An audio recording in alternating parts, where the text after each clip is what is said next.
Recently Iran nuclear deal के regarding एक बहुत पॉजिटिव न्यूज़ पढ़ने को मिली है।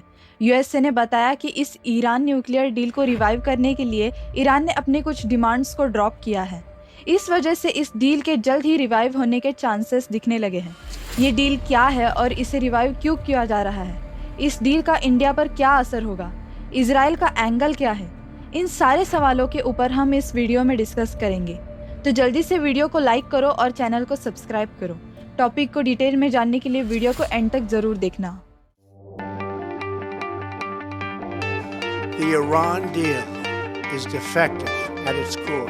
Therefore, I am announcing today that the United States will withdraw from the Iran nuclear deal.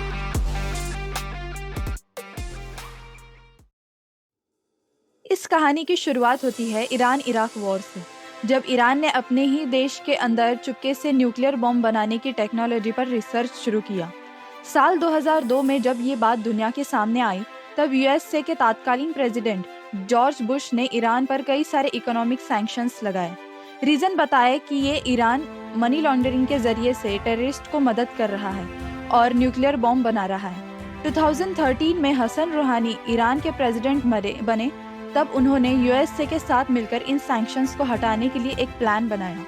इसी plan के अंडर जुलाई 2015 में ऑस्ट्रिया के कैपिटल वियना में P5+1 देशों ने मिलकर joint comprehensive plan of action मतलब JCPOA का संगठन किया। इसी समझौते को ईरान न्यूक्लियर डील के नाम से जाना जाता है।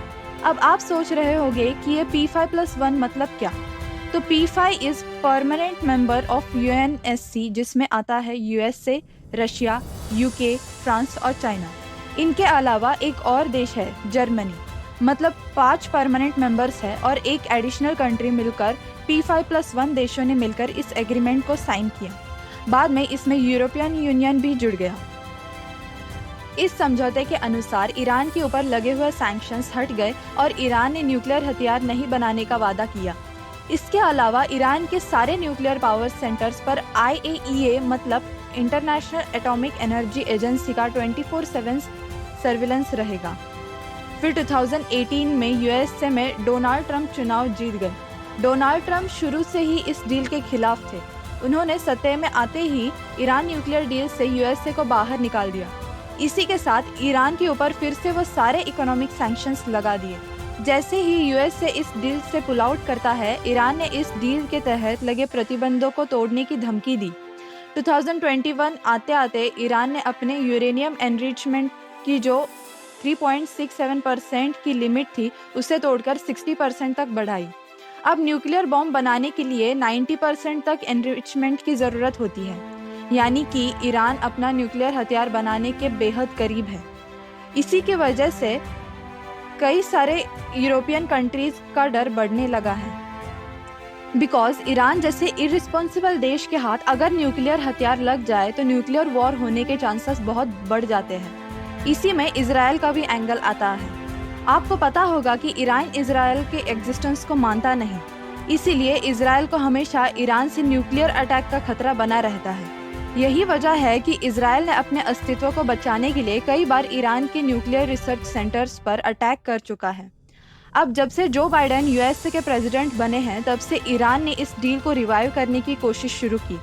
काफ़ी समय सारे स्टेक होल्डर्स के आपस में नेगोशिएशन करने के बाद 23 अगस्त 2022 को ईरान ने अपने कुछ डिमांड्स को ड्रॉप करने का फैसला किया।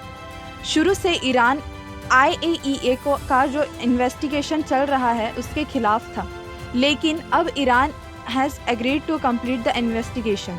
इसी के साथ यूएसए ने 2019 में ईरान के IRGC मतलब इस्लामिक रिवॉल्यूशनरी गार्ड कॉर्प्स को टेररिस्ट ऑर्गेनाइजेशन घोषित कर दिया था। ईरान चाहता है कि इस टेररिस्ट डेजिग्नेशन को भी हटाया जाए।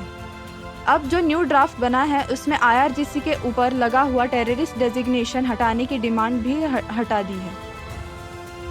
अब ईरान यहाँ पर बस एक चीज़ इंश्योर करना चाहता है कि IAEA के का ईरान के अगेंस्ट जो सो कॉल्ड फॉल्स एक्यूजेशंस है उनको परमानेंटली हटाया जाए, ताकि कल अगर यूएसए में ट्रंप जैसा कोई और पावर में आता है तो फिर से ये डील कैंसिल करने का नाटक चालू ना हो जाए। अब अगर ये डील फिर से रिवाइव हो जाती है तो इसका भारत पर क्या असर होगा? तो भारत के लिए ये एक बहुत ही पॉजिटिव न्यूज़ रहेगी। भारत एक ऐसी डेवलपिंग कंट्री है जो अपनी एनर्जी की रिक्वायरमेंट दूसरे देशों से क्रूड ऑयल परचेस करके पूरा करती है। ईरान पर लगे सैंक्शंस के कारण ईरान एक ऑयल एक्सपोर्टर देश होने के बावजूद इंडिया ईरान से ऑयल परचेस नहीं कर पा रहा है। अब अगर यूएस से ईरान से ये सैंक्शंस हटाता है तो भारत के लिए ऑयल परचेस करने के लिए और एक ऑप्शन ओपन हो जाएगा। फिलहाल चल रही एनर्जी की क्राइसिस में ये इंडिया की इकोनॉमी के लिए एक बहुत ही बड़ा सहारा मिल जाएगा। इसी के साथ भारत सेंट्रल एशिया और यूरोप के साथ ट्रेड करने के लिए ईरान का यूज़ करना चाहता है। इसी के लिए भारत ने ईरान में चाबहार पोर्ट में काफ़ी सारा पैसा इन्वेस्ट किया है। सैंक्शंस लगने के कारण भारत अपने इस रूट को यूज़ नहीं कर पा रहा है। अब अगर ये सैंक्शंस हटा दिए जाते हैं तो ये ट्रेड रूट खुला हो जाएगा और भारत बड़ी आसानी से सेंट्रल एशियन कंट्रीज़ के साथ ट्रेड कर पाएगा। तो लेट अस होप कि ये डील जल्द से जल्द फाइनल हो जाए और ईरान से सारे सैंक्शंस हट जाए। तो इस वीडियो में इतना ही। चैनल को सब्सक्राइब करना ना भूलें। Thank you.